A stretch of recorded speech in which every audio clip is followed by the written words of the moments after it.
সবাইকে স্বাগত জানাচ্ছি নতুন আরেকটি ভিডিওতে।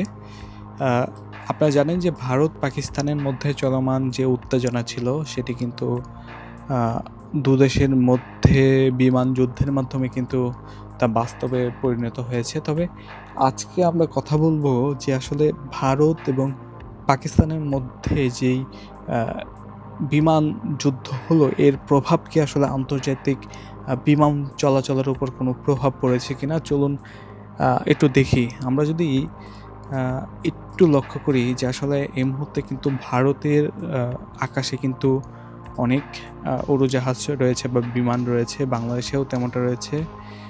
পাকিস্তানের আকাশেও কিন্তু আমরা বিমান দেখছি। তবে একটি বিষয় যদি লক্ষ্য করি যে পাকিস্তানের পাশাপাশি যে রাজ্যগুলো রয়েছে অর্থাৎ ভারতের যেই রাজ্যগুলো রয়েছে এপাশে আ পাঞ্জাব, হিমাচল এবং জম্মু কাশ্মীর এই অঞ্চলগুলোতে কিন্তু আ বিমান চলাচল একেবারেই বন্ধ রয়েছে। অর্থাৎ গতকাল রাতে যুদ্ধ পরিস্থিতি শুরু হওয়ার পর থেকে কিন্তু এই অঞ্চলের অর্থাৎ উত্তর ভারতের যে অঞ্চলগুলো রয়েছে সেই উত্তর ভারতের অঞ্চলগুলোতে কিন্তু বিমান চলাচল একেবারেই বন্ধ রয়েছে।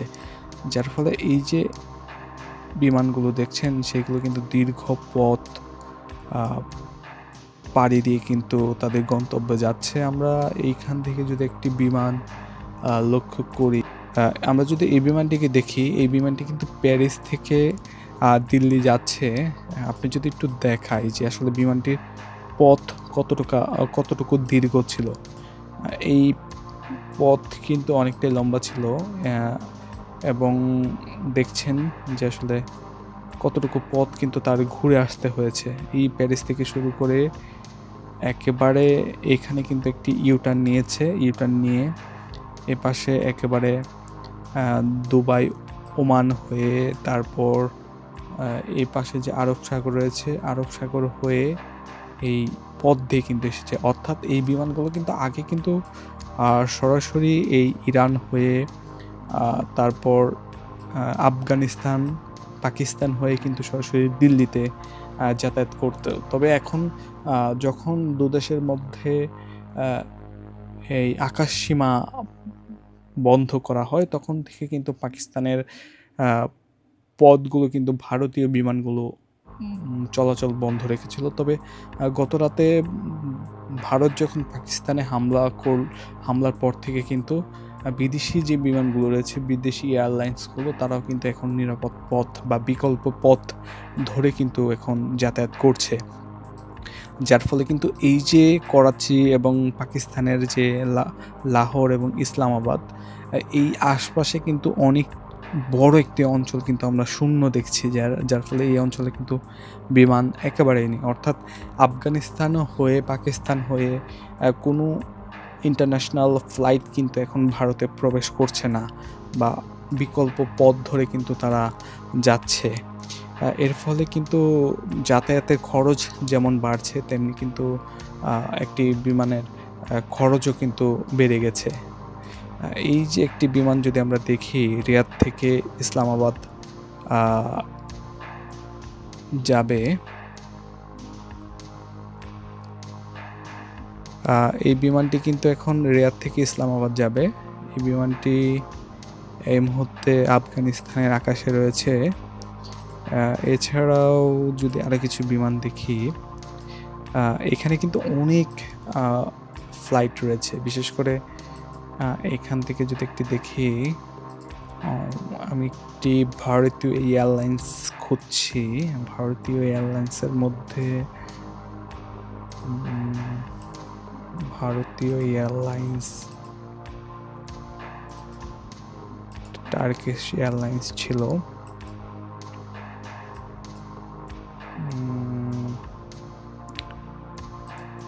এমিরেট,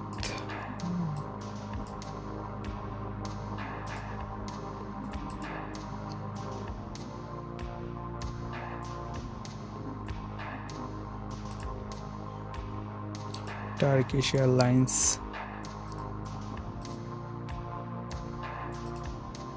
ভারতীয় একটি এয়ারলাইন্স আমরা খুঁজছি।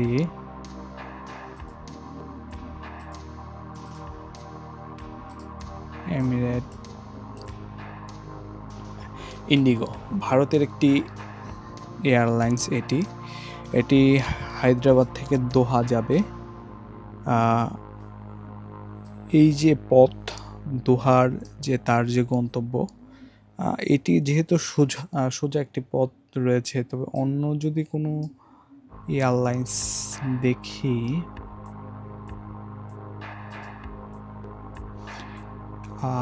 এটা মুম্বাই থেকে দামন যাচ্ছে। ইন্ডিগো ভারতীয় একটি এয়ারলাইন্স।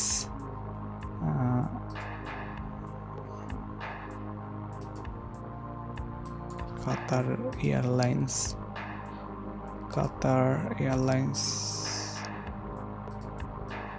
ইন্ডিগো।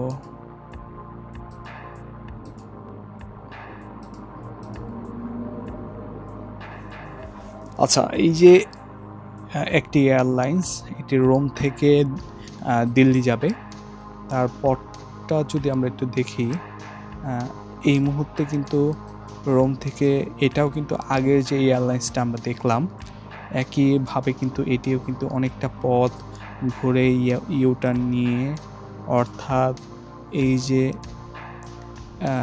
করাচির পাশ দিয়ে না গিয়ে এটি সরাসরি মুম্বাই হয়ে তারপর কিন্তু ভারতের আকাশ সীমায় প্রবেশ করছে। অর্থাৎ এই যে ইন্টারন্যাশনাল, এটি একটি এয়ারলাইন্স। এই এয়ারলাইন্সটি কিন্তু এখন নিরাপদ পথ ধরে বা বিকল্প পথ ধরে কিন্তু এখন চলাচল করছে। অর্থাৎ এই মুহূর্তে কিন্তু উত্তর ভারত বা পাকিস্তানের আকাশসীমা ব্যবহার করে কিন্তু কোনো আন্তর্জাতিক বিমানই কিন্তু এখন ভারতে প্রবেশ করছে না, তারা বিকল্প পথ ধরে কিন্তু এখন আসছে। তেমনিভাবে যদি আমি একটু দেখাই, আপনারা জানেন যে আসলে ভারত বড় একটি রাজ্য, এখানে এয়ারলাইন্স বড় একটি বিজনেস রয়েছে। এই বিজনেস ধরে কিন্তু এই মুহূর্তে বাংলাদেশের আকাশে যদি দেখি, বাংলাদেশের আকাশ সীমায় বগুড়া দিয়ে একটি এয়ারলাইন্স যাচ্ছে। এটি ইন্ডিগোর একটি ফ্লাইট, গুয়াহাটি থেকে পুনে যাবে। আর এ পাশে যদি দেখি যে আসলে ঢাকা শাহজালাল আন্তর্জাতিক বিমানবন্দরে এই মুহূর্তে একটি বিমান অবতরণ করছে। এটি কলম্বো থেকে ঢাকায় আসছে, এখন অবতরণ করছে এবং অবতরণের করে ফেলেছে। এবং উড্ডয়নের জন্য যদি দেখি, উড্ডয়নের জন্য অপেক্ষমান সিঙ্গাপুরে একটি ফ্লাইট রয়েছে, এটি কিছুক্ষণ মধ্যে হয়তো অবতরণ করবে। এই ফ্লাইটটি কিছুক্ষণ হলো অবতরণ করেছে, জেদ্দা থেকে ঢাকা এসেছে। এই ফ্লাইটটি যদি আমরা একটু গন্তব্য দেখি, এই ফ্লাইটগুলো কিন্তু আগে পাকিস্তান হয়ে কিন্তু বাংলাদেশে প্রবেশ করত। আমরা যদি দেখি এই ফ্লাইটটির গন্তব্য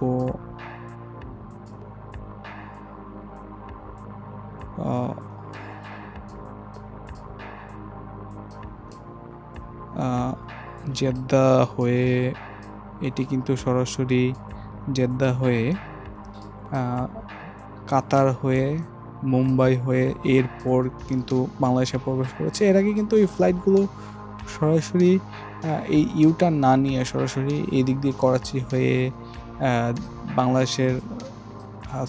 ভারতের উপর দিয়ে কিন্তু সরাসরি বাংলাদেশে প্রবেশ করত। এখন এই ফ্লাইটগুলো কিন্তু এখন তাদের রুট পরিবর্তন করছে।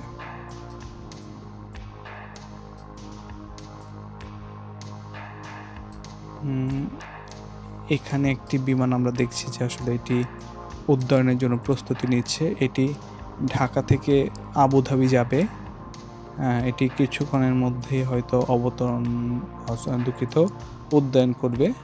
আর এই বিমানটি মাত্রই আন্তর্জাতিক বিমানবন্দরে এসে পৌঁছালো।